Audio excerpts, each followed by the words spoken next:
మనకి బోల్డైన ఎంజాయ్మెంట్స్ ఉన్నాయి, కావలసినంత ఎంటర్టైన్మెంట్ ఉంది. మనల్ని ప్రేమించే మనుషులు, మన కోసం బ్రతికే మన వాళ్ళు మనకు ఉన్నప్పుడు ఈ డ్రగ్స్ అవసరం అండి. Say no to drugs today. మీకు తెలిసిన వాళ్ళు ఎవరైనా డ్రగ్స్కి బానిసలైతే ఈరోజు ఈ టోల్ ఫ్రీ నెంబర్కి కాల్ చేయండి. వారు పూర్తిగా కోలుకునే విధంగా తెలంగాణ ప్రభుత్వం చర్యలు చేపడుతుంది. మీ వాడు ఒకడు ఉండేవాడు కదన్నా, రీల్స్ చేస్తా ఉండేవాడు, వాడి పేరేమే? వాడా రీల్స్ రజనీ. వాడు ఇప్పుడు ఆడున్నాడు.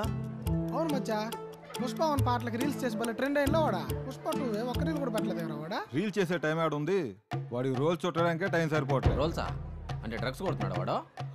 మొదట్లో ఫ్రెండ్స్తో సరదాగా మొదలు పెట్టాడు రా. తర్వాత దానికి అడక్ట్ అయ్యి అప్పులు పాలైపోయి ఇంటికి కూడా పోకుండా వీడు ఆడబడితే పడి ఉంటున్నారు. పాపం వాళ్ళ అమ్మని చూస్తే జాలేస్తుందిరా. అలాంటి వాళ్ళు ఏం చేయాలో మన పుష్పాన్ని ఇప్పుడు చెప్పాడురా. నమస్తే.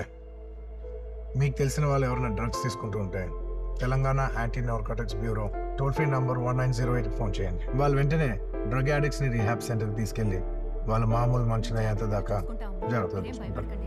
ఇక్కడ గవర్నమెంట్ ఉద్దేశం వాళ్ళని పనిష్ చేయడం కాదు, వాళ్ళకి హెల్ప్ చేయడం. నెంబర్ గుర్తుంది కదా, 1908.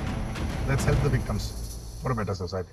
సోషల్ మీడియాలో లైక్స్ కోసం, వ్యూస్ కోసం ఫాల్స్ న్యూస్ని స్ప్రెడ్ చేయకండి. ఇవన్నీ కాదని వ్యూస్ కోసం ఇంకొకరిని న్యూస్ చేయకండి.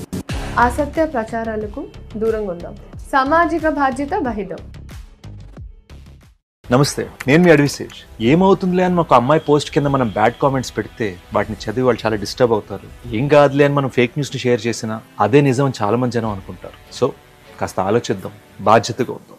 ఫేక్ న్యూస్ షేర్ చేయొద్దు, బ్యాడ్ కామెంట్స్ పెట్టద్దు. పోస్ట్ నో ఈవిల్, చెడుని పోస్ట్ చేయొద్దు. నమస్తే అండి, నేను మీ నిఖిల్ని. మీ అందరికి ఒక విషయం చెప్పాలి. మనం ఏదైనా వస్తువు కొనేటప్పుడు దాని ఎక్స్పైరీ డేట్ చెక్ చేసుకుని మరీ కొంటాం. కానీ అయితే సోషల్ మీడియాలో న్యూస్ షేర్ చేసేటప్పుడు అది నిజమా కాదా అని ఎందుకు చెక్ చేసుకో?